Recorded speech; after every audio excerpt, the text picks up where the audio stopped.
તમારો જે પ્રોજેક્ટ છે આરવી એમાં શું અલગ છે? પહેલી વસ્તુ છે ધ પાવર ઓફ લોકેશન.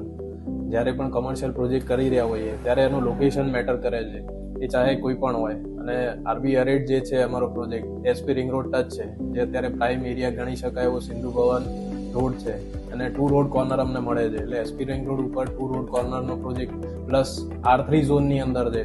એટલે અમારો પ્રોજેક્ટ છે એ 360 ડિગ્રી, એટલે કોઈ પણ યુનિટની અંદર તમે જાઓ તેને ઓપન વ્યૂ જ મળે છે, અને લાઈફ ટાઈમ ઓપન છે. એનું એસપી રિંગ રોડ ઉપરનું ફેસિંગ છે, R3 નો ફેસિંગ છે. એટલે એવી રીતના અમારો પ્રોજેક્ટ અલગ પડે છે.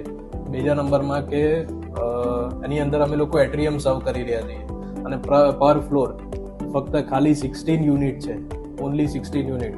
લગભગ એમ કહી શકીએ કે મારે 60% ઓપન સ્પેસ છે હરેક ફ્લોર ઉપર. જે રેસિડેન્શિયલમાં ઓપન લેન્ડ હોય, જેમ મારે પર ફ્લોર ઉપર 60% ઓપન સ્પેસ છે, જે હરેક ફ્લોર ઉપર મળે છે.